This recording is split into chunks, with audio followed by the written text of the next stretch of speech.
E aí, vamos fazer nosso ano bíblico? Capítulo 9 e capítulo 10 de Juízes é o que nos chama a atenção no estudo de hoje. No capítulo 9 estamos vendo Abimeleque, um homem distante de Deus, com fome de poder, como se fosse a coisa mais importante do universo e a razão da própria vida. E ele prioriza tanto o poder, ele quer ser tanto o novo rei, que ele se tornou capaz de matar 68 dos seus irmãos para que ele pudesse subir ao trono, e ainda obteve apoio para essa carnificina. Resultado, após matar 68 dos seus irmãos sobre uma pedra e ter o apoio do povo de Siquém, a saber, os siquemitas, ele sobe ao trono como desejava. Apenas um não foi assassinado junto com os demais irmãos. Trata-se de Jotão, que sobrevive, que foge, mas amaldiçoa a Siquém, que estava apoiando essa barbárie, e ao próprio Abimeleque. E você percebe no capítulo 9 que a gente acaba colhendo aquilo que a gente planta. Você percebe que aqui se faz e muitas vezes é aqui que se paga. Percebe também que a justiça divina está acima das manobras políticas. O ser humano gosta de fazer manobra política em busca do poder, mas a soberania divina, no final de tudo, sempre prevalecerá. Às vezes nós vemos até disputa pelo poder no próprio seio da igreja. Todavia, não se esqueçam que onde há disputa de poder, são pessoas que estão cegas quanto à soberania divina. E na igreja também é verdade. Diante de tudo isso, Abimeleque, após assassinar os seus 68 irmãos e se tornar rei com o apoio dos siquemitas, ele começa a desenvolver o seu reino, e você observa, de acordo com o texto bíblico no capítulo 9, que o círculo de Abimeleque, ele era um círculo que na verdade era um círculo dos horrores, porque os homens não íntegros e homens impuros eram aqueles que apoiavam e que estavam ao lado dele para o desenvolvimento do seu reinado. Então, obviamente, se você só anda cercado de pessoas do mal, o seu reino dificilmente vai ser um reino do bem.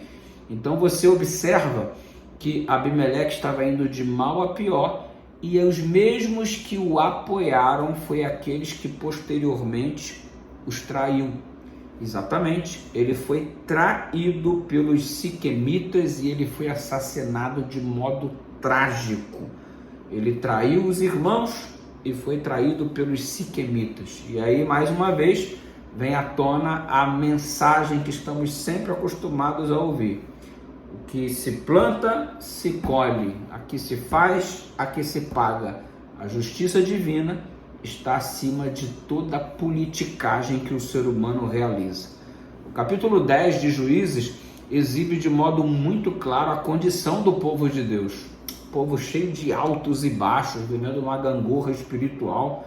Do versículo 1 ao 5, nós temos a apresentação de dois juízes, Tola e Jair. Eles não têm nada muito relevante no relato bíblico acerca da biografia deles, não possuem filhos e sem grande legado, mas você percebe que foram homens que cumpriram a parte que lhes correspondiam como juízes. Como assim?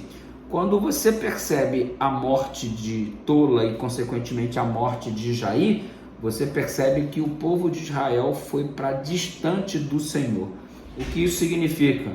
Que a ausência de um líder traz a Israel a derrocada espiritual. A morte de Tola e Jair, que providenciou a ausência de um líder, levou Israel então a declínio espiritual mais uma vez.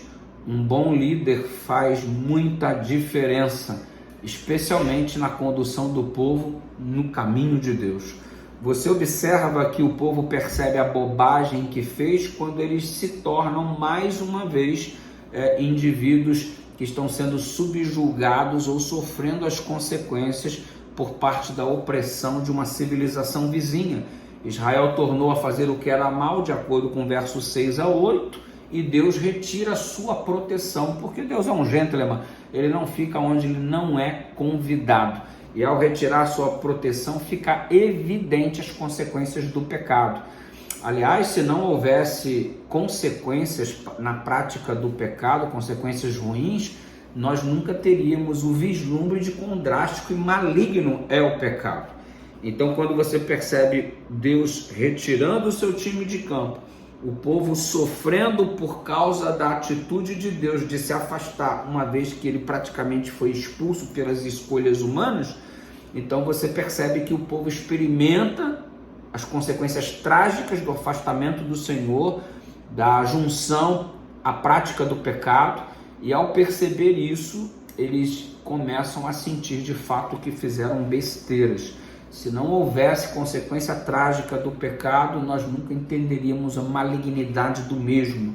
E aí eles clamaram ao Senhor, confessaram que havia um pecado contra o Senhor. O verso 14, Deus ainda diz assim: clama aí o Deus que vocês escolheram, não vai dar livramento para vocês, solução para vocês.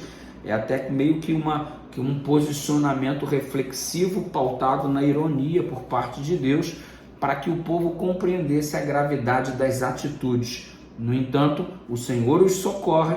A resposta de Deus é dada quando eles manifestam arrependimento. Arrependimento não é só tristeza pelo que se fez, é mudança, decisão de mudança. Tanto é que no verso 16 eles tiraram os falsos deuses, ou seja, estavam tristes, mas de fato era mais do que tristeza, era arrependimento verdadeiro, porque é acompanhado de uma atitude de mudança. Ei, o que nós precisamos mudar na nossa vida em particular? Porque não basta ficar triste com o pecado, é preciso tomar uma decisão que mostre que essa tristeza é genuína, é verdadeira, que ela se chama arrependimento, ok? Que Deus nos abençoe, que possamos nos arrepender e nos converter de todos os nossos pecados, nos aproximando sempre do Senhor. Ele opera em nós o querer e o efetuar, vamos estar juntos dele, que perto dele teremos a chance de dizer: não sou eu mais quem vivo, mas Cristo vive em mim. Deus abençoe vocês, um grande abraço